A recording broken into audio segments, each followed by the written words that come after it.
Welcome back, everybody, to a fan favorite. We're going to be talking about portals today. Not just any portals.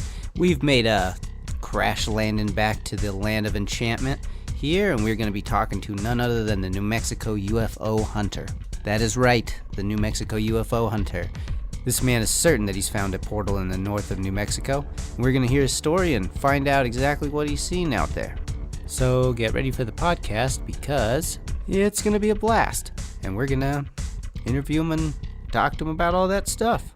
Today, I'm joined by the New Mexico UFO Hunter. Welcome to the show, sir. Thank you for having me. Of course. So a few months ago, I found your page and really became immediately interested in the videos and experiences that you were posting up there. If you wouldn't mind just going in when you decide to officially create the New Mexico UFO Hunter page and for what reason? Well, I had a very unusual encounter while camping that started this whole thing. It was a close encounter of the first kind. And I'm a UFO buff. I keep my eyes to the sky all the time. I'm always looking and filming whatever I can.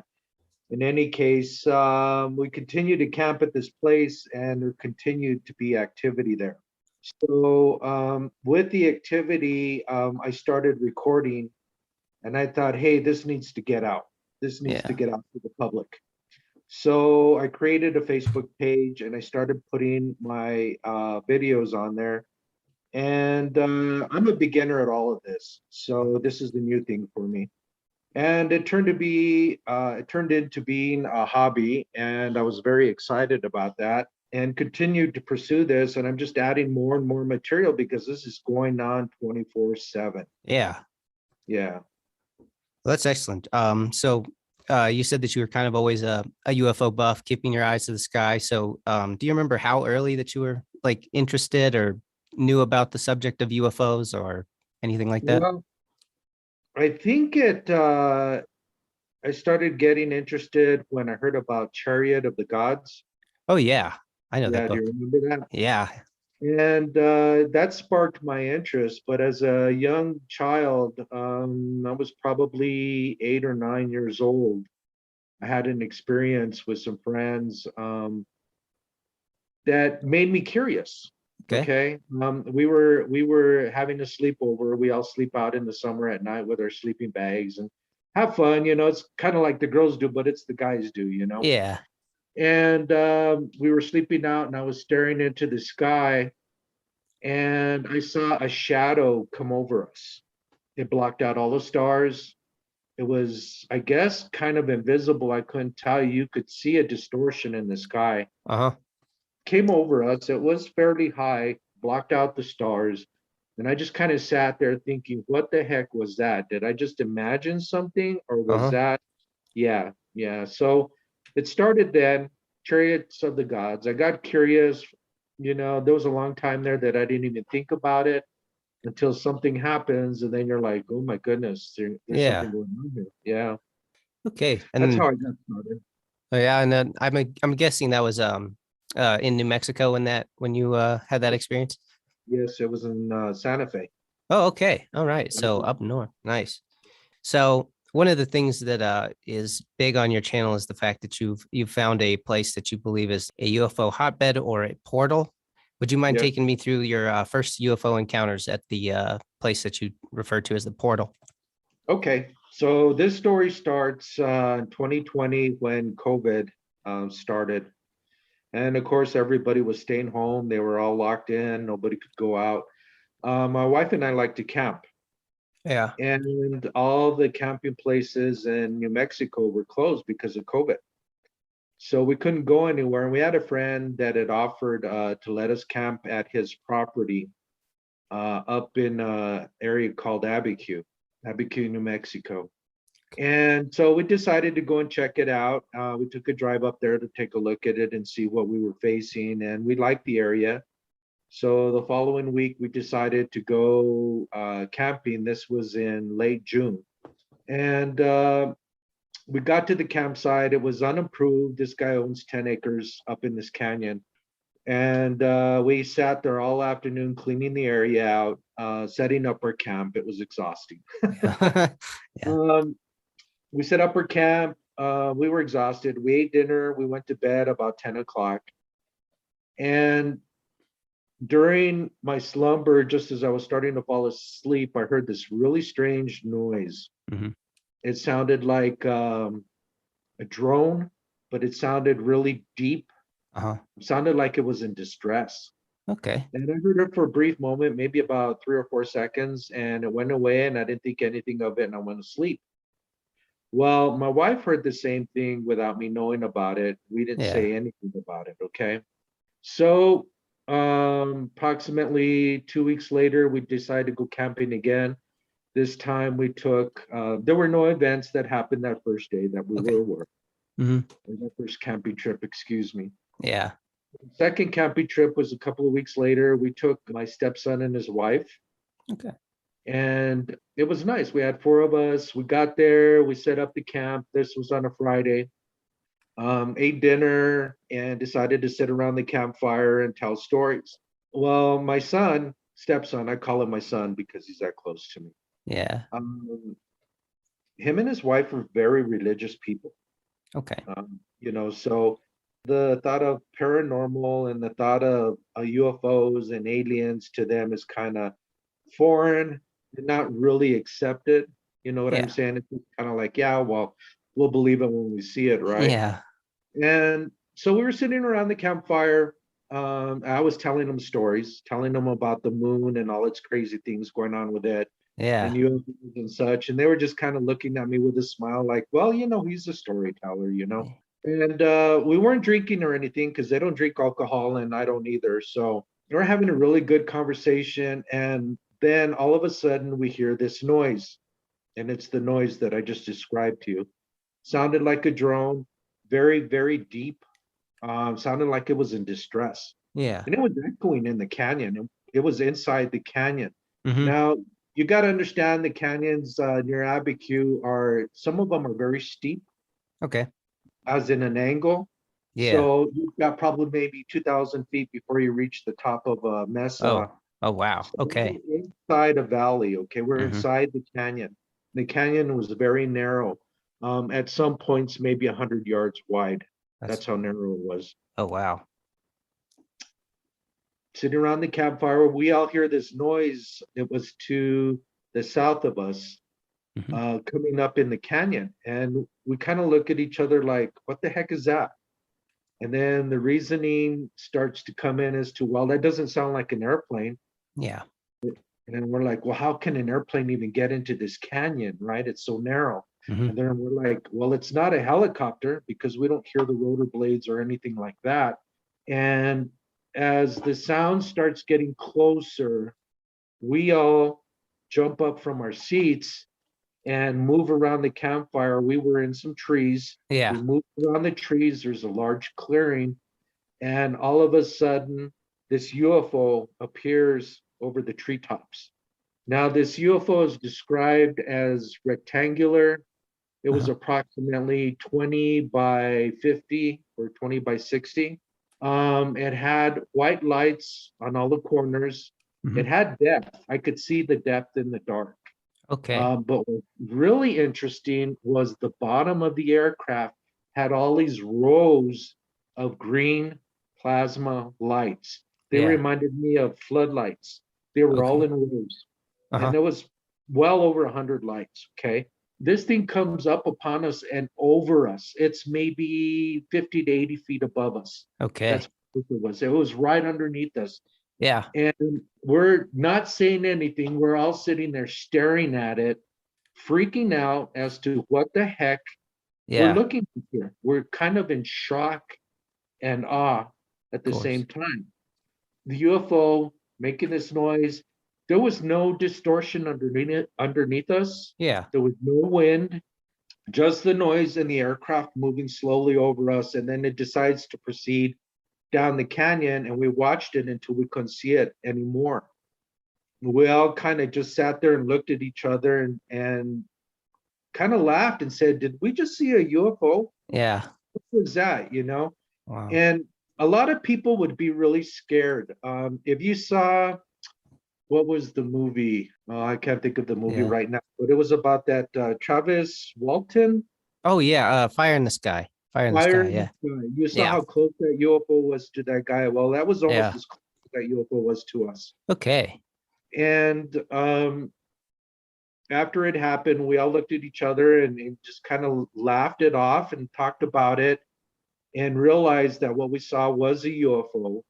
We were just in a little bit of shock and amazement as to what had happened. We went and we sat back down.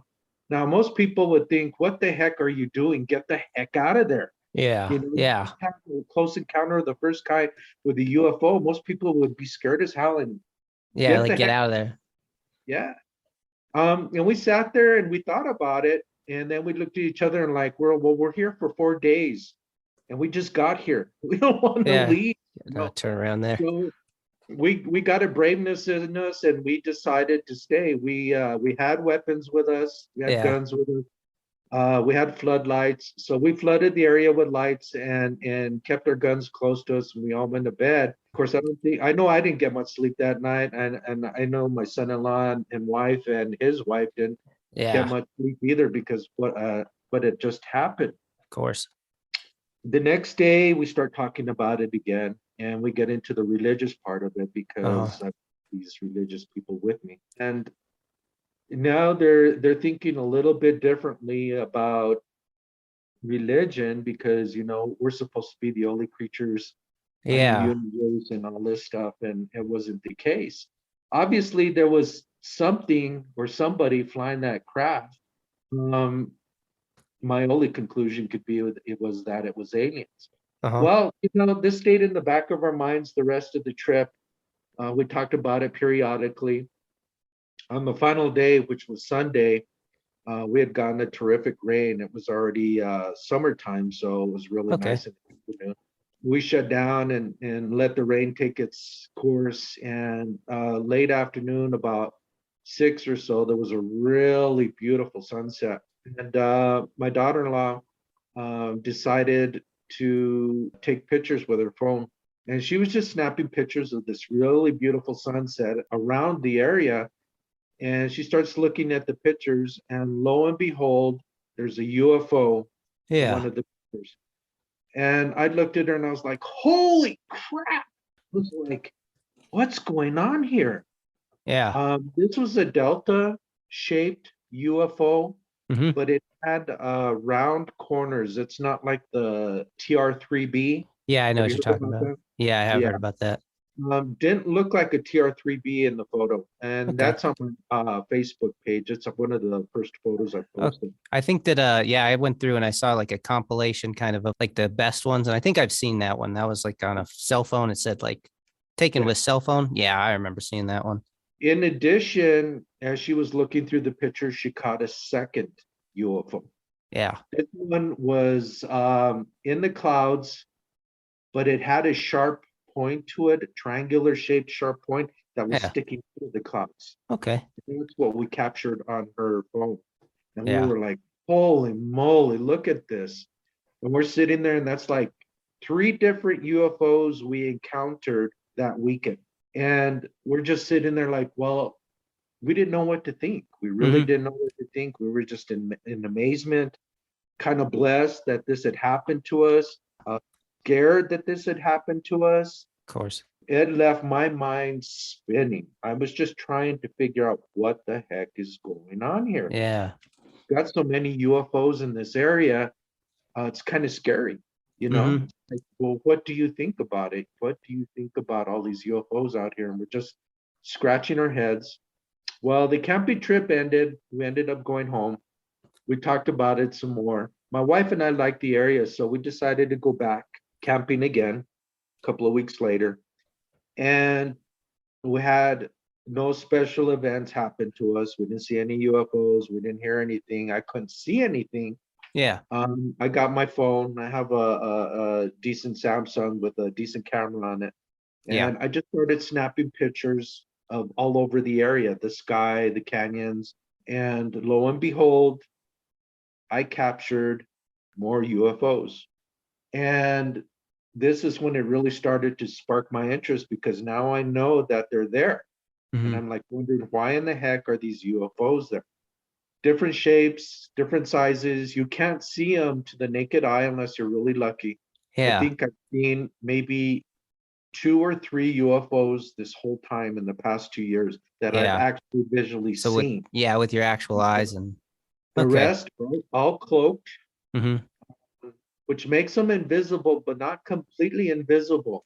It sets a distortion about the aircraft that I don't know, the orbs, for instance, are fuzzy balls. You look at them in the video, and they're fuzzy balls. They're either white, they're gray, or they're black. Yeah. Okay, and I'm starting to capture all these different UFOs. There were cigar shaped that I have Yeah. captured. There were the orbs. There were the spherical, typical UFO looking craft Exactly. there. I've captured some delta shaped craft there. I Yeah. think in total, I've calculated approximately 9 different types of UFOs that I've seen out there. So as I'm snapping these pictures of this area every time we go camping and I'm capturing more UFOs, I'm Hmm. like, well, I need better equipment to do this with. Yeah. So I bought myself a decent Canon DSLR Nice. and ended up buying myself a telephoto lens Hmm. and started snapping more pictures. And I'm like, well, why am I snapping pictures when I could be taking video? Yeah. And I'm wondering, well, will they come out in the video? So I start doing video of just different sections of the sky to see what Yeah. I could, because they're not in any one certain area in this canyon where they're at. Yeah. Above us, they're to the left of us, to the right of us, to the front Uh-huh. of us, back of us. This is how I've captured them all in this area. But they're in this one area. They're not further out because we've taken video pictures like half a mile to a mile away and nothing. Nothing, nothing, nothing. But when we come in this one certain area, that's where all these UFOs are. As I was doing video over the months, I captured one area that had the most activity, and I thought this could be the portal that they're coming in and out of. Yeah. At some point, I was capturing probably 10, 15 UFOs coming in and out of this area within a 15-minute span of video. So there were just constantly coming in and out of this area.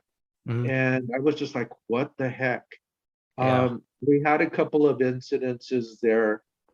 The first one I called the Great Hat Incident, and that's on my Facebook. Yeah. That one was one of the ones I was looking at. This picture I had snapped on my phone, and I had actually captured approximately 20 UFOs in that picture. Yeah. They were doing something that was really strange. There's one central UFO that reminded me of what it looked like. It looked like a captain's hat. Oh, like yeah. So I It's know what you're tied like talking this. about. Yeah, and Uh-huh. it's just not on the top back like this. Yeah. That's what it reminded me of. So I was like, that's what I'm going to call it. Hmm. It was sitting right above the mesa where we were at, and there were all these other UFOs interacting with it. And I was just amazed at this picture, and I wanted to get it out. So what I did was I contacted MUFON. Yeah. I think I saw that you had said that you had contacted them. So that's the Mutual UFO Network, I believe. That's what it is, yes, sir. Excellent. And MUFON took a look at it. They had the local people from MUFON. I think it was the assistant director that looked at my UFO case, and she called the UFO an airplane. Oh, It was like, you gotta be freaking kidding me. This doesn't yeah. look anything like an airplane. I told her, what about all the other UFOs? And she couldn't say anything about it. We wrote it off as an airplane, and I'm like, oh my God, I can't believe it. I Yeah. started researching into MUFON, Hmm. and I don't want to deal with them anymore because they are related to our government. From what I understand, they are a reporting agency, that their first line of reporting for the federal government. So they get a video. This is my understanding of it anyway. Yeah. They get a picture of or a video of a UFO, and they took a look at it. And if it's worthy, then they send it on to our government. I don't know if Uh-huh. it's a CIA, the military, whomever. And I don't want any government affiliation with what I'm doing. Yeah. Um, I'm a patriot. I'm a veteran. I love my country to death. I Hmm. would do anything for it, but I don't trust our government. This is why I haven't gone to the government about my situation, Uh-huh. because this is newsworthy. This is worth reporting Well, yeah. because it's continuing to happen. It's not stopping. Hmm. We've been going there for over 2 years and it continues to happen. It Yeah. was probably going on before we went. And I know it was because I talked to some of the ranchers out there and Yeah. they finally came forward to me and expressed their feelings on the situation and that they have encountered strange stuff out there as well. Yeah. There's farmland and ranch land out in this canyon. So trying to talk to the locals out there is really hard unless you can relate to them because Hmm. they climb up. They don't want to say anything about this, you know, it's just like, shh, shh, shh. But that wasn't the case with me. I was able to get close to a couple of the locals there and share experiences with them. And they shared their experiences with me about UFOs. And I was like, Yeah. yeah, this has been going on a while in this area. Yeah. Um, I've captured some really, really, really interesting UFO things. The Great Hat incident, which I told you about. Yeah. I didn't get any video of that, unfortunately, and I wish I did. But there were other things like I don't know what I called it on my video, but we had probably 2 dozen orbs come and visit Oh, us. yeah. I think you said the swarm, or I saw one video that said swarm. Um, Totally amazing. You know, when I looked at the video at first, I thought, well, these are flies. There's a bunch of flies around, and this is what Yeah. is And your captured. camera's picking them up or something. Yeah, exactly. And then, so I didn't look at the video any further.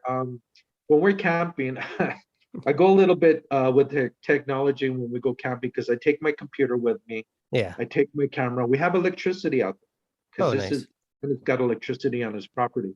So we Okay. use the electricity. I take my Alienware computer and I take the camera and I can connect the two together and I can view the video through the computer. So I can be Excellent. sitting down next to my nice camp area here. I don't have to be sitting there babysitting the camera and such. Yeah. And so I captured this swarm and it was there for a little bit. I didn't think anything about it. I did a preliminary look on it. Didn't think it was much of anything. I thought it was flies. Yeah. Brought it home, started editing the video, and then that's when I discovered they were UFOs. There were dozens and dozens of them. They were doing formations in the Yeah. sky. They were trying to communicate to me. There were delta shapes, and these were three-dimensional delta shapes that they were creating in the sky. Yeah. These UFO, there would be 3 or 4 of them coming together, and they would create a delta shape that had depth to it. Rotate, That's crazy. Yeah. and then they would move on and they would create something else and they would all sit there and they would all rotate with it and then they'd Yeah. leave, then go and they create something else. The reason why I discovered that these were UFOs because they were coming in and out of the clouds. Yeah. Flies don't do that. No. Oh, yeah. And yeah, So doing that formations intelligently. Like yeah, that's and you know, I've got this and I'm sitting there like, wow, this is just totally amazing. A lot of the video that I capture is just totally amazing because I could see it in great detail here with my computer. And a lot of these objects are far in the sky or they're way in the altitudes. hmm. Sometimes they just come up as a little dot or there's something more to them. The aircraft that I think that really behave weird are the orbs, the white orbs, Yeah. because their flight pattern is just really erratic. It's Yeah. not smooth like some of these other UFOs that streak across the sky. They do weird, they leave weird trails in the sky, is all I Yeah. can say. They're like how a fly would move Uh-huh. instead of going this way. And you can tell they're a UFO because you see the white fuzz ball moving. Yeah. In fact, this past Friday, we took a secret trip up to the portal Yeah. and I caught one of those orbs flying across the sky, and I'm going to post it on my Facebook page Excellent. shortly. So you can see what I mean. You can see Hmm. that they don't move. The majority of all the other UFOs do move in a normal pattern. It's just the orbs that don't. I did some refining on some of the video and some of the pictures of the orbs that I have captured to see exactly what they are. I threw some filters on them Yeah. and changed up the background a little bit. I didn't do anything to the actual object itself. I Yeah. just wanted to see if I could bring anything out of it. After doing this filtering on a specific orb, there was something black inside of this orb. It Uh-huh. looked like something literally sitting down. Okay. This orb looked like it was a one-man craft, and there Yeah. was something sitting down in it. This is what I captured. Yeah. And I was totally amazed with that. I'm like, oh my God, there's something or somebody inside these craft. Yeah, that them coming to visit me like that was just really, really bizarre. It seems like they come around whenever I go to that campsite. Yeah. A lot of them literally play with a camera. I've caught probably three or four, at least 3 or 4 UFOs where they come into the picture frame, they do a U-turn and then they turn out. And Yeah. it's like they know that I'm watching and they go right into the camera frame. Yeah. Crazy, just crazy. See, that's awesome. So yeah. So now I've become a camera buff, a video buff. I'm out there Yeah. videoing all the time. This past Friday when we went, my wife was inside the truck and it was cold out there. There was snow out there. Yeah. I got my camera out there and it was really nice when you're out in the sun. But when the wind hits you, you're sitting there like, Yeah. Yeah. You got yep. And I was out there just checking out the sky and the scenery. It was a really nice day. And all of a sudden, I heard this high toned pitch around me. It was like kind of like a whistle, just very high, but very intense. Yeah. And I'm like, what the heck is that noise? So I start exploring. I thought it was coming from the truck. It was not. It was not Yeah. my phone. I looked at my camera. It was not my camera. And I could literally feel this thing pulsing through me. This sound was literally coming through me. I could feel it. It was like, what the heck is that? I'm trying to see now if I captured it on film. I think I did. The Yeah. sound. Um, That'd be good. Yeah. I'd been when we went up there, we'd gone a couple of times before and we didn't see any UFOs. And that was because I wasn't filming in the right area. I filmed where I think I know there's going to be UFOs, but they're all over the place. You have to get lucky. Yeah. You have to be in the right spot at the right time in order to capture these. And all I'm doing is putting my camera out there, turning on the video and letting the video run. Yeah. What I'm saying, I'm not really physically moving the camera around and such. Yeah. You're not trying to find them specifically. Yeah, You're just trying to. yeah. I just turn it on and I let it run its course with the memory chip in it. And Yeah. once it stops, I go and I change the memory chip and go to a different area. And that's how I'm filming. So you have to get lucky to see these. Yeah. But I'm always lucky because they're always there. If they're not in one area, they're in another area. And this particular area where I captured all these craft were right above us.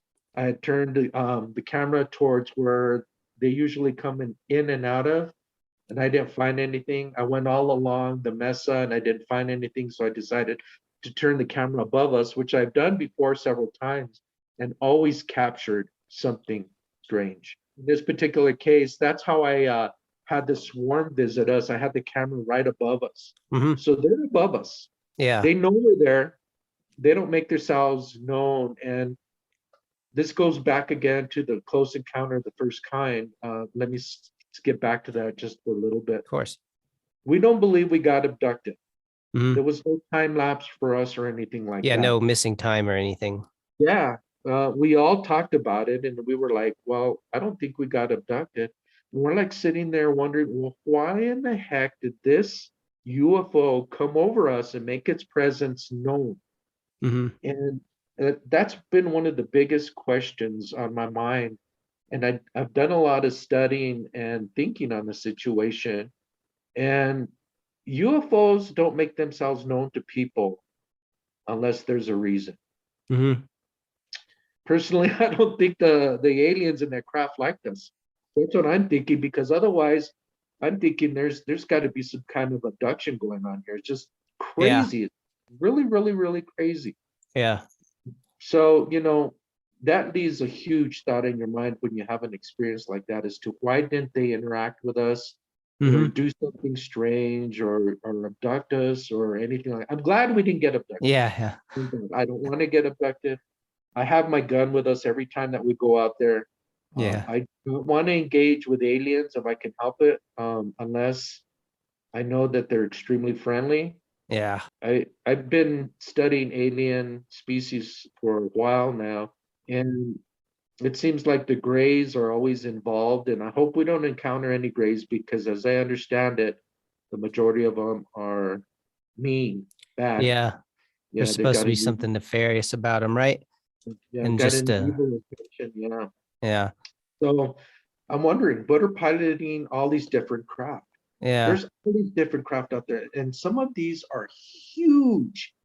We had the incident with the mothership Yes. got on my Facebook page, and my camera shoots 45 frames per second. Okay.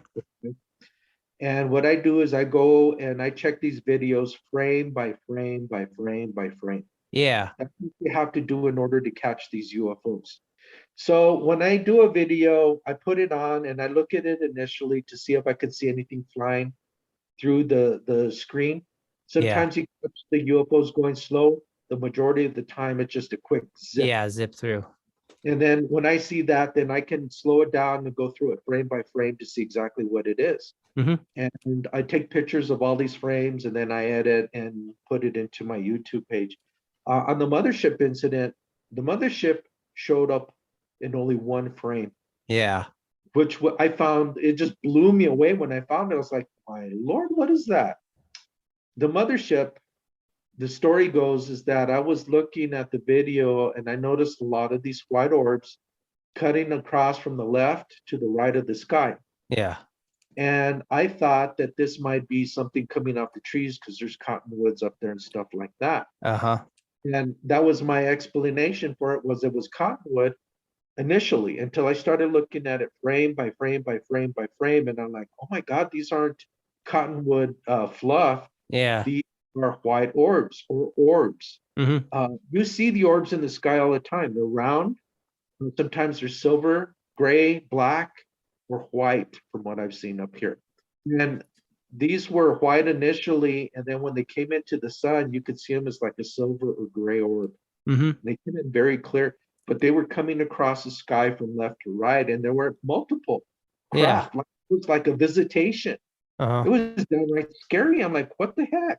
Yeah. The next thing I noticed is a jet coming into frame. Yeah. It's flying in the sky. And I'm like, cool. Well, I like to catch things like this in the background for comparison, Yeah. to Yeah. kind of validates what you're seeing. Yeah. You You're know what like, I'm well, saying? it's not a plane because there's a plane right there. And Right, right. And you can compare the two. yeah. And it gives you some sense of acknowledgement, Mm-hmm. knowing that, hey, this isn't an aircraft. It's not a figment of my imagination. There's actually a white orb or silver or gray orb out there. They were going across, and I'm watching this video, and all of a sudden the mothership shows up in one frame. This thing was huge. You Yeah. could probably put 1,000 of those jet airliners into it. Yeah. And the white orbs were right next to it. And I was like, oh my God, I couldn't believe this. It was just outrageous. Yeah. I'm like, what the heck are all these UFOs doing here? Yeah. Why are they in this one specific spot? Why? Um, I worked up in Los Alamos for 20 years. I retired Yeah. in Los Alamos as a network and a computer technician and security expert. And the conclusion that I could come up with was maybe they're there because of Los Alamos and Yeah. everything going on there. A lot of people do or don't know about Los Alamos, but that was the first place they made the atomic bomb. Yeah. And Los Alamos stores all the nuclear secrets, Mm-hmm. all of them, from the testing onward. Yeah. And I think they say that aliens like to hang around nuclear facilities. Yes. Yes, they do. That before or not. And this is what I surmised, is that they were doing the same, because the UFOs, I gathered, are approximately 20 miles or so away from Los Alamos. And Yeah. up in the altitudes, they could get a beautiful view of it without having to be near it. Uh-huh. I encountered what I thought was a UFO incident while I was up in Los Alamos. I worked at a place called DART, Okay. DARHT. Okay. It's the dual axis radiograph hydro test, I think is what they call it, testing All right. facility. Mm-hmm. And since we could no longer detonate nuclear weapons, well, proliferation came into place, Okay. and they needed a place where they could test nuclear weapons without detonating them in the atmosphere or on the ground. Yeah. Okay. So they do this at DART. They test the reliability of our nuclear weapons. They test what the explosions are doing. It they could Yeah. do it in a really micro small atmosphere. And Okay. this place you can DART you can see on the internet and on Yeah. YouTube. Very interesting. I would encourage anybody to take a look at it and see what it's all about. Okay.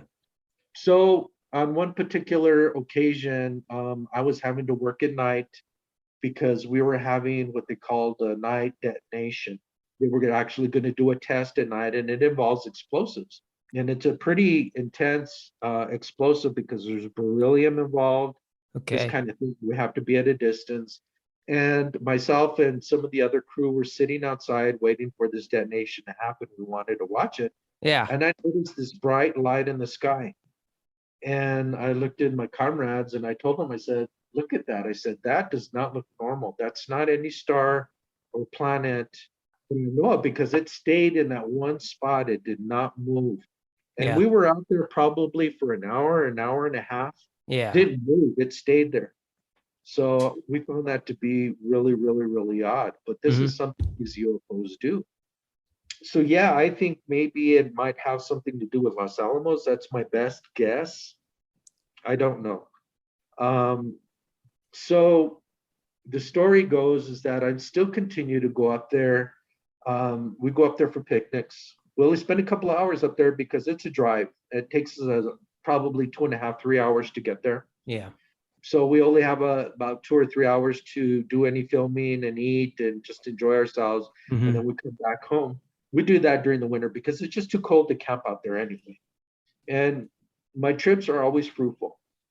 I always capture UFOs for the most part. There's Yeah. been a couple of times that I haven't, but I think it's just because I haven't been at the right place at the right time. Yeah. Okay. This is scary. This is really scary because this is going on in our neighborhood. And these are a lot of UFOs. Now, people think, oh, this is a joke or whatever, but think Yeah. about it seriously. What are the aliens doing in our neighborhood over here?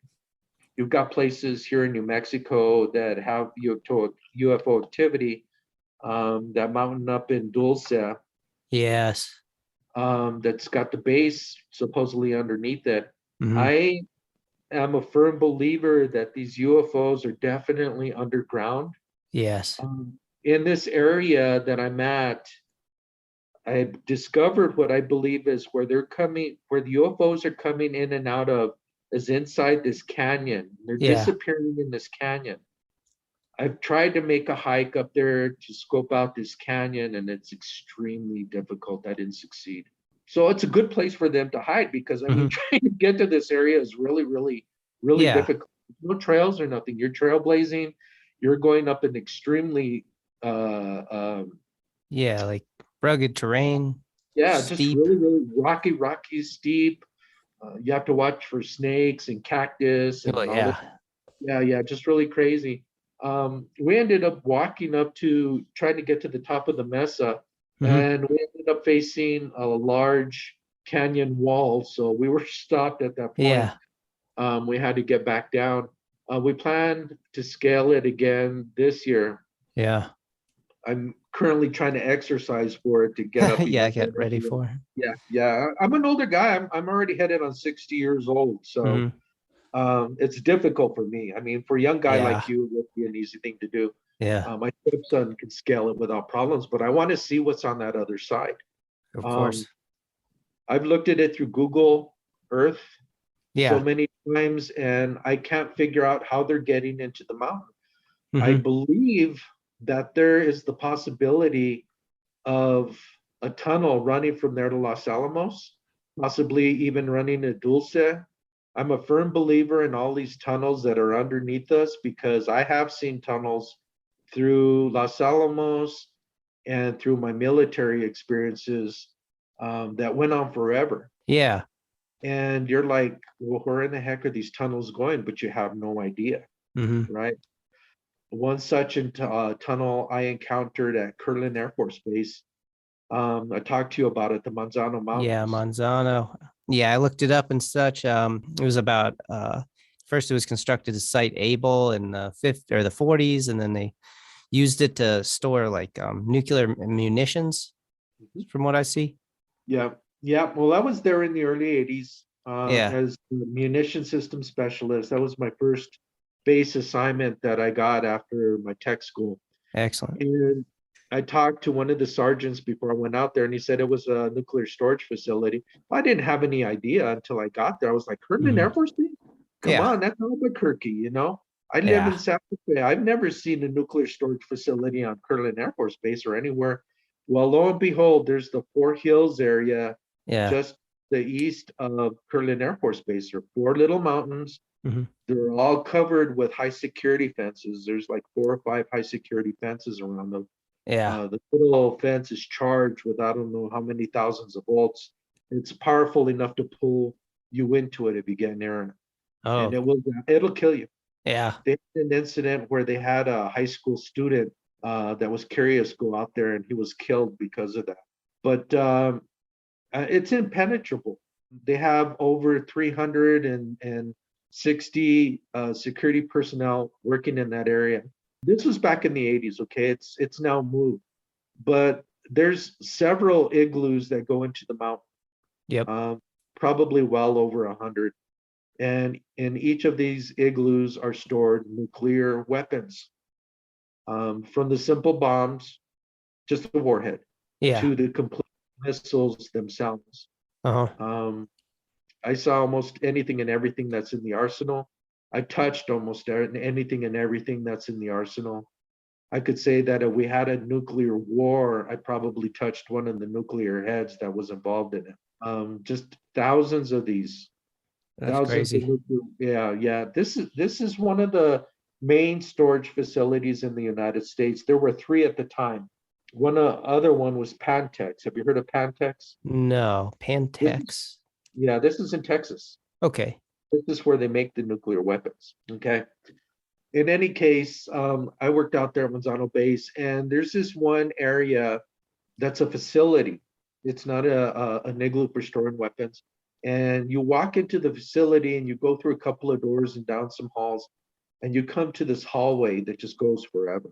Yeah. And I mean, you couldn't see the end of it. And it was lit up all Yeah. the way down. Huge, Yeah. huge, huge, huge. And it really puzzled me. I was like, well, that's really strange. Why is there this long hallway in this area? What purpose does it serve? Yeah. And so just like you were looking down this hallway, is there like was there any like carts or anything like people going up and down it, or is it just never touched? No, it was just huge, a huge hallway, Hmm. straight lights all the way down. You couldn't see the end of it. And this was headed, the hallway was headed, I want to say northwest, Yeah. So in from the direction Albuquerque. of Alamos. Yeah, Yeah. yeah, in the direction of Los Alamos. So, I'm just guessing here. I don't know for sure that these Hmm. tunnels, but it seems plausible to me. It really, really, really does. Well, yeah, if you've seen them firsthand too. Yeah. And Los Alamos, the same thing. They say being there 20 years, I met a lot of people, including security personnel, because we're in high security areas anyway. I have Yeah. kids, the whole nine Hmm. yards. Trying to get into these areas, there's just a ton of security. And I made friends with a lot of these security personnel. I knew a lot of them personally. Yeah.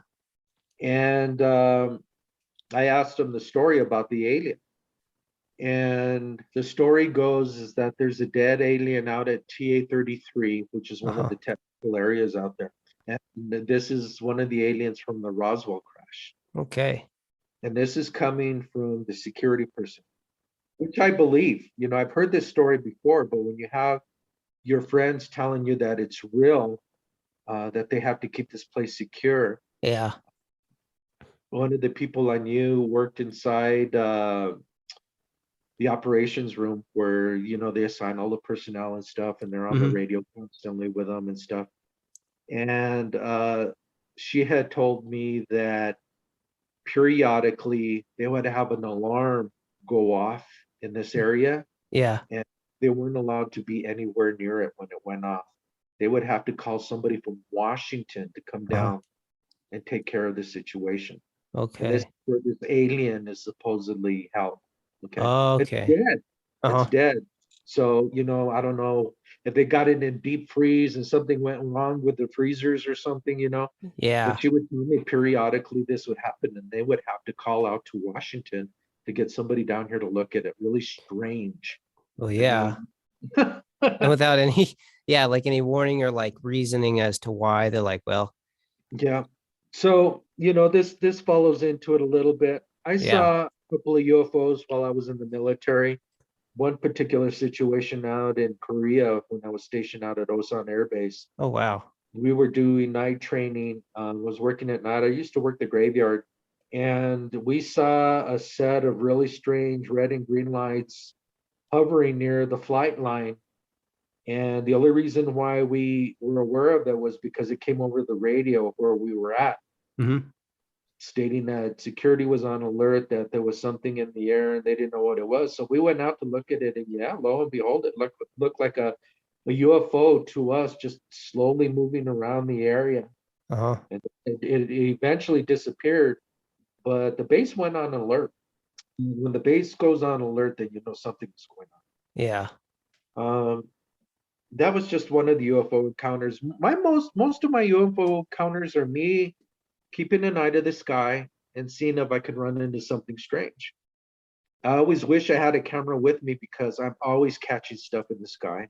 Even here in my neighborhood, I had one incident where it was during the daytime, and I was walking to the mailbox, which about 50 yards away from my house. And as I was Yeah. walking and looking in the sky, I noticed an orb. And I was like, oh my goodness, look, there's an orb in the sky.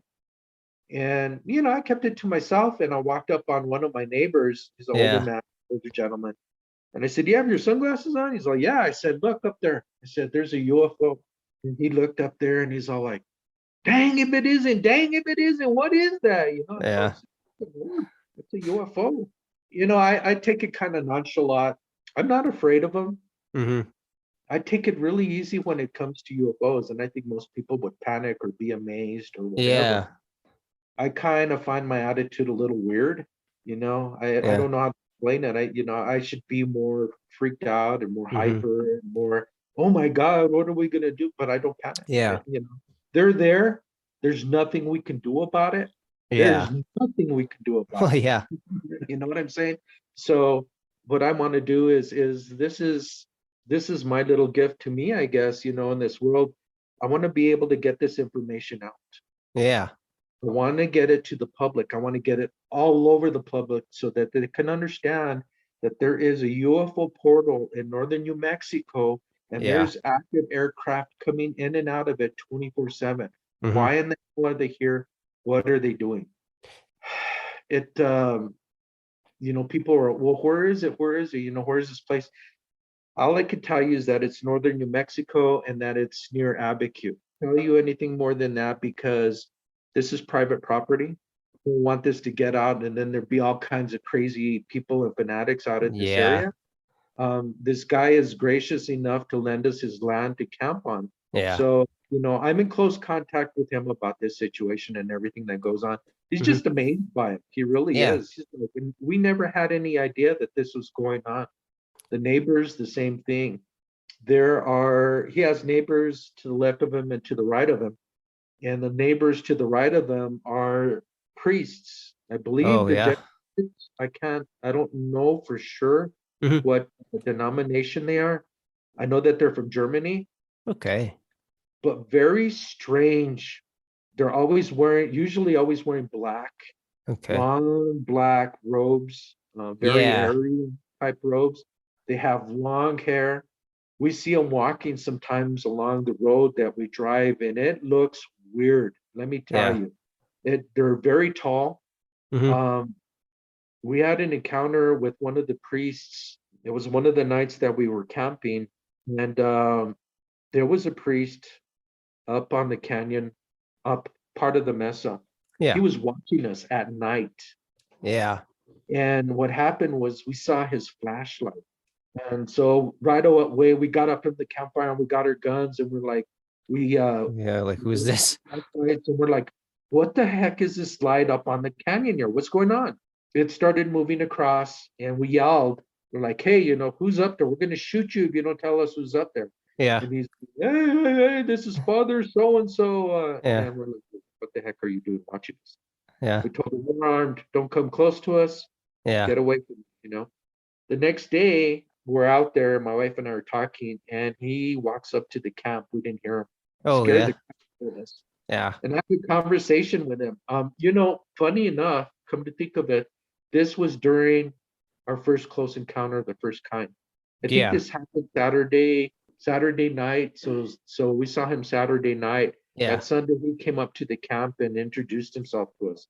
Long, tall, spindly, long hair. They kind of looked like hippies with a lot of, and I know See, that yeah, the neighbors told me that they are priests. I had a conversation with him and I told him, I said, didn't you hear that UFO the other night? He's like, UFO? We don't hear any UFOs. I said, don't you see UFOs or anything? No, we don't see any UFOs or, yeah, just very evasive.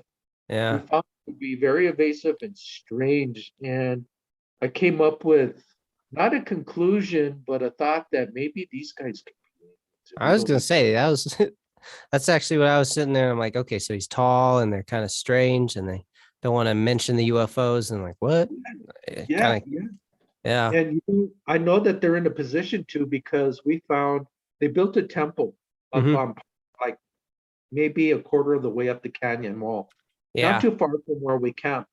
And they're in that temple 24/7. And the yeah, temple is open and airy.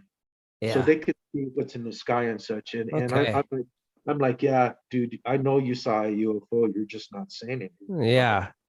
And yeah, we find these people very, very strange. I personally, I think they might be aliens, but I don't know. All They say right. aliens are among us. So Mm-hmm. until we actually encounter one, what are we going to do, right? All right. And that's interesting because have you ever heard of like the Uinta Basin in Utah kind of has the same thing where there's a lot of UFO activity and things, and it's like, yeah, like having people, if there's a space or a place where these like are coming in and out of, maybe they've got some people on the ground, you know? They've got to have some kind of base in the area where I'm at because, like I said, keep seeing these UFOs coming in and out of this canyon, and I want to know what's in this canyon. I haven't gotten to it yet. Um, Canyon looks like a typical canyon with a couple of different odd looking areas. Obviously, these craft are going into the mesa, Hmm. but you don't see that, Yeah. right? And gosh, they fly so fast. It's just incredible. Yeah. Another story about that area is some of the video that I was looking at. We actually captured white orbs menacing jets in the Yeah. sky. Okay. And that's pretty scary because these pilots don't know that there's a UFO on their butt. Yeah. We actually saw one UFO in front of a craft following it as it was going across. Uh-huh. Now, we see a lot of aircraft in the sky, jet aircraft, TWA and all of these guys. Hmm. Um, and I photographed a lot of craft in the sky with video, seeing if I could capture UFOs. I have to get lucky on this. But Yeah. the mothership incident was right near a jet aircraft, Okay. Yeah. and they're not aware. If they're Hmm. aware, they're not saying anything. And this is scary because these guys don't know that there's UFOs trailing them. I mean, if you told the FFA that, I'm sure they would jump all over it. You would think. I've got tons and tons of video here and pictures. I've got gigabytes of stuff, Yeah. and all of it has something in it, literally. So, Yeah. pretty amazing area. This portal. I haven't given it a name. Maybe I should. Maybe you can Yeah. help Yeah. me. Yeah. But this is real. This is very real. I'm not Hmm. talking out of my rear end here. Hmm. This is actually something that is happening to this earth. It's happening in a lot of places now, and we're seeing a lot of more of it because of social media. Yeah. But this amazing story has no end at this point because it continues. Yeah. And it's to continue as long as the aircraft are there. I'm going to be there. I'm going to be filming them. I'm working on getting a drone Oh that yeah. I can up and over Ooh, this yeah. so that I can see if I can capture and take pictures. New Mexico MUFON had posted a UFO that a guy had seen out there in Abiquiu. And I asked him about where it was. He did it with a drone Yeah. and captured a UFO underneath the drone. And yeah, it was Wow. definitely a UFO coming out of one of the canyons, very, very fast, very Yeah. fast. So they're in more than just this area. They have to be, but people aren't seeing them because they're cloaked. Mm-hmm. And the cloak doesn't, I mean, the cloak comes up with my video camera and when I take pictures. This I don't understand. Yeah. You don't see the craft in front of you, but yet you're doing video and the craft are there. Maybe somebody could explain that to me. I just don't understand why you don't see them, but if you take video or pictures, you do see them. There was one incident where I caught a UFO. It was a semi-cloudy day. Came down on the mesa because I was videoing this area, Yeah. and I was watching what I was videoing, and this UFO comes down and then just takes a right turn and follows along the mesa headed towards Los Alamos. Uh-huh. So that's the first time I actually physically saw a UFO. There was another night shot that I got that I posted on my Facebook page of a UFO Mm-hmm. where I was filming at night and I caught this strange light in the sky moving and was able to get my camera on it. I actually zoomed on it and took a picture, and the orb that was moving in the sky, which was lit up, had green and violet and blue lights and white lights on it. Wow. And it moved real slow as it disappeared over the mesa. I caught it at night. I was really excited about that one. I see a lot of them at night, but I'm just starting to video them now. They're really, really hard to follow. Again, I'm an amateur using my DSLR, so I'm shaky and Yeah. really nice tripod, but I'm trying to get better at it. I really am. I'm no Yeah. expert when it comes to photography. I would love to take somebody out there, one of these major UFO buffs from Yeah. like Ancient Aliens or something like that, Oh yeah. and show them what's going Mm-hmm. on. Tell them, let's take all your sophisticated cameras, let's take your night vision. And, I wish I could find somebody like that that had all this equipment that I could take out there. Yeah. It would have to really be a secret meeting with them. I don't want them to get this information out to the government because, Yeah. I want to get it out to the public without saying where this area is. And if Mm-hmm. I introduce people into this area, they're going to know. So I got to be really, really, really careful with this. I do not want the government involved. Of course. I could go to the state police and say, "Hey, I've seen a UFO," and they're going to sit there and laugh at me. And still make a report, but they're not going to do anything about it. I could go to the FBI. I could go to the FAA. I won't go to MUFON. I know that there's some other UFO reporting agencies out there, but these people really aren't doing anything other than saying, "Hey, this guy saw a UFO and blah blah blah," and then it's on to the next one. Yep. Yep. I want people interested in this and saying, "Hey, this guy found where UFOs are coming in and out of on a daily basis on our Earth. Yeah. What's going on here? How come more people aren't aware of it?" I'm so happy that you contacted me. I can finally Yeah, start man. getting the word out. Hey, of course. And like this is, yeah, And I'd love to get you some exposure on that and just like, find the people that would be able to do something about it or something like that. And yeah, I hope that you find even more with everything that you're going to be doing out there. I just a couple more questions just yeah, before we wrap it up here. But so you don't want the obviously to have any of the like the government or anybody kind of getting their hands in there. Do you know if they must know something's going on, right? well, that's a good question. And that thought has come up several times as to whether the government knows that they're there or not. The guy that owns the land has told me on a couple of occasions that the military has sent fighter jets, helicopters right through that canyon Yeah. out of the clear blue. And I said, "Really?" He says, "Yeah, they just came through screaming through the canyon, and then the helicopters came. They were flying low, they were really loud." Yeah. And I'm, "Really?" I started putting two and two together. The only time that military do that is when there's an alert. You know what I'm saying? Yeah. They've alerted on something. They're out there to check out what the hell it is. You think about it. I think it would be really stupid if the military or the government didn't know about this. Hmm. I mean, but then again, they don't know about a lot of stuff. That And is then they true. about a lot of stuff, and they won't tell us.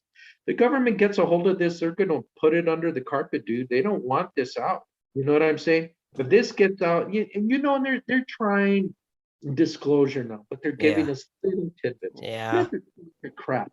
Come on, if you're going to disclose, just come out and say it. Hey, we've got UFOs, we have aliens, we're interacting with them. We know that they're there, blah, blah, blah. The government doesn't do that. They don't want to know because of all the secret crap they're doing with these UFOs. Yeah. The back engineering, they come up with craft like the TR-3B, Yeah. which is our military, but where did the military get this technology? Yeah.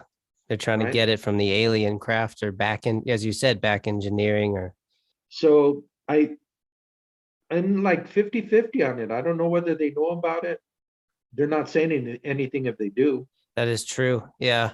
My goal here is to capture a craft really close, Uh-huh. perhaps another close encounter of the first kind. Yeah. Will I ever see it in my lifetime again? Probably not, but if I do, thank God.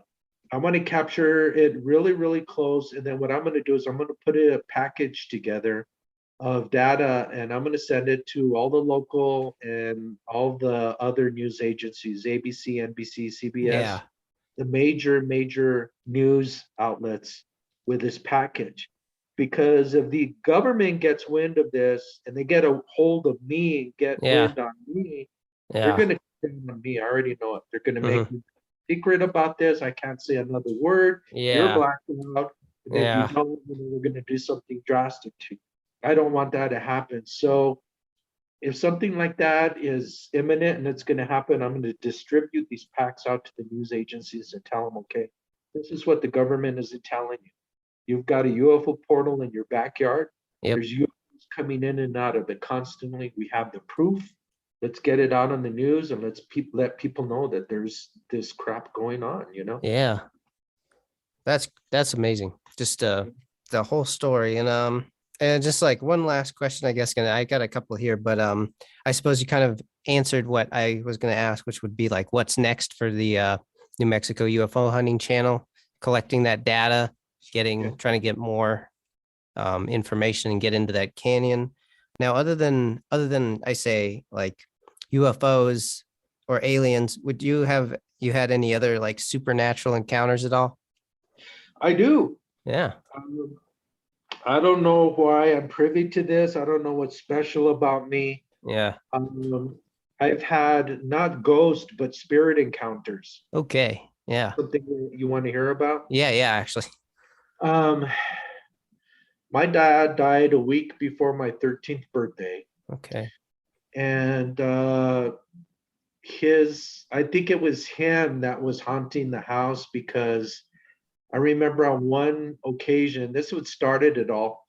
We lived in a neighborhood, older neighborhood. Yeah. The door that we had was solid oak and it had a mail flap in it. Uh-huh. Okay. And the mail flap made a certain sound when you opened and closed it. And Yeah. you knew that the mail was coming through because you could hear it opening Uh-huh. and closing. We also had a screen door that was very noisy. I mean, you Yeah. could hear them opening. In any case, I came home late one night. It was younger. It was probably maybe a couple of months after my dad had died. And I went to bed. Nobody was home. It was just me. And I had just gotten into bed and just closed my eyes when I hear the mail flap open and close. Yeah. And I'm like sitting in my bed with my eyes wide open, like, what the heck was that? I just heard the mail flap open and close. And I Yeah. thought, oh, the next thing I'm going to hear is somebody knocking at the door or coming through the door. And that didn't happen. And then I sat there and I'm like, wait a minute, the screen door didn't open. I would have heard the screen door open. Yeah.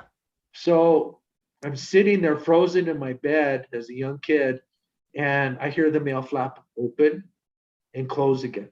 And it Mhm. wasn't just quick, it was like somebody was peering in the mail. Okay. Yeah. So I'm like, okay, I've got to do something. So I jumped up out of my bed. I grabbed a hunting knife that I had. Yeah. I didn't know what to do. I didn't know what it was. I thought maybe somebody was trying to get in the house or something. Yeah. Um, I appear at the edge. I come to the doorway of my bedroom and I look down the hallway towards where the living room, where the front door is.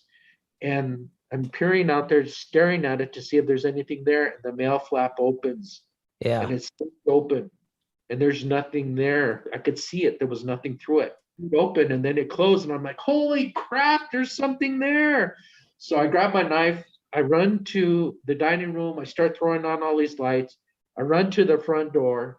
I unlock it. I open the front door and I lunge with a knife. And there's nothing there. No wind. Screen door is closed. Yeah. And I'm like, holy crap, what the heck was that? That's the first time it happened. Second time, same house, sitting in the living room by myself. My mom worked the graveyard shift. Uh-huh. She wasn't home during that time. It was like 8 o'clock in the evening. I'm sitting in the living room watching TV, watching some cartoons and stuff. Yeah. And when you look straight across from where I'm sitting, you can see the dining room. We have a sliding glass door on the dining room. Mm-hmm. It has a screen door. The screen door was extremely difficult to open. It's one of those that you have to kind of like, Oh. help it along to get it to open because it's so difficult. It was closed and locked. And I'm sitting there watching TV, and all of a sudden something tells me to turn my eyes towards the screen door. And I Yeah. look at the door, and the screen starts to open by itself very smoothly without any interruption. And I'm sitting there like, whoa! And I got up off my seat and I ran out of the house. Yeah. I ran to the neighbors, to my friends, and I told them what happened. And they're all sitting there laughing at me like, yeah, right, yeah, right. You're just hearing and seeing things. Yeah. I finally chilled out from that and I went back to the house and I told my mom what had happened and stuff. And she just kind of looked at me weird. And, the next day I have my friend over at the house and we're both sitting there watching TV this time. Yeah. And the screen door opens all by itself. Oh man. Yeah, we run out of the house, scared as all hell, run back to their place, and we stayed there for a while. Yeah, I think he was definitely in that house doing these kind of things. We Yeah. saw a shadow person in the side of my house after that as well. Yeah. That energy carried on with me. It continued to follow me. I always felt my dad's present, but I really had nothing kind of crazy happen to me until I moved into this one house Yeah. where I had, what is the activity you call when a spirit or ghost is throwing plates and Oh, poltergeist activity. poltergeist activity. Yeah. It started with the blinds in the house moving by itself. Uh-huh. There was no air. The Oh. windows were closed. There's no heat or nothing. And that's the first thing I noticed. One time I had a girlfriend there. We had just eaten dinner Yeah. and we were sitting on the couch listening to music. And all of a sudden, all the dishes from my cabinet come flying out on the floor. Oh, dude. Oh man. And I'm like, the girl and I just jumped up. We were like, what the heck was that? I ran into the kitchen and my dishes were all over the floor. And I'm looking at it like, holy crap. Yeah. So like, what do you have in your house? And I'm like, Hal, I don't know. After that, I had talked to a white witch. Are you Mhm. familiar with white witches? I guess the good witches. Yeah. I know that there's like black and white magic. Yeah. She was a good witch. I met Uh-huh. her through my brother, Nice. and I talked to her about the activity, and she gave me a piece of turquoise. Uh-huh. She said, "Here, hold this turquoise, and next time something happens, tell them that you don't want them around you anymore, and they'll go away." So I did that, and it stopped. Yeah. Um, my son died Yeah. when he was just before his 13th birthday. God bless him. Hmm. And when I was living in my house with my first wife, I could always feel his presence. Yeah. A lot of times it was when we were in the bed, just watching TV, winding down, getting ready to go to sleep. Yeah. I would get a real cold feeling come over the front of me. I mean, cold, cold, cold, cold. Your whole house was warm, and you'd feel Yeah. this fear of cold, and it'd be there for 3 or 4 seconds, and then it would go away. Yeah. I would always be like, "Yeah, son, I know you're there. I feel you." It would happen periodically, and my first wife always thought that it was him because she wouldn't feel the cold. I would feel it, and Uh-huh. then she'd go over to my area and she could feel the cold. Yeah. Yeah, and I know that spirits are synonymous with that kind of situation as well. Never saw a ghost, Mm-hmm. but did have that kind of paranormal activity, the poltergeist activity. So Yeah. yeah, stuff has followed me around. I don't have any activity like that going on with me now, thank God. Yeah. Got that I'm turquoise. yeah, I'm very aware of it, but yeah, thank God that I don't have anything like that going on anymore. Oh, But I wow. hope that answers your question. That does it completely. And thank you so much for all the stories. Thank you for sharing. I would like to obviously at some point, possibly in the future, have another interview with you, Yeah, seeing what definitely. you find. Yeah. Of If I have something really strange occur, it would be really nice to talk to you about it and course. get it out there, you know? Yeah, exactly. And if you just want to say where everybody can find you, your Facebook pages and everything like that. Yes, sir. My Facebook page is New Mexico UFO Hunter, all spelled out. I've got a YouTube page up currently, Oh, but I perfect. haven't really posted anything to it. I'm trying to get video that is very definitive so that people can see these things. Yeah. Because there's a little bit of degradation with the video when you put it on YouTube. So it's Yes. not always as clear as it could be, and you need this clearness in order to see these objects. So Yes. yeah, Facebook pretty soon you'll be able to find me, New Mexico UFO Hunter on Facebook and on Excellent. YouTube. Perfect. All right, Correct. guys, everybody head over there. Check him out. Check out his videos. There's a lot of interesting stuff over there. And thank you again, sir. And there you have it. Secrets out. Now you know. Portal. Northern New Mexico. What's up there? Aliens? The government? Advanced human civilizations? Lizard people? What about those priests that he was talking about? They seem pretty sus. In any event, it was great to talk to somebody out there on the front lines of the mysterious and paranormal, and hope you guys go out and check out his videos on his page. Link in the description. And of course, if you'd like to contribute, just keep your eyes to the sky.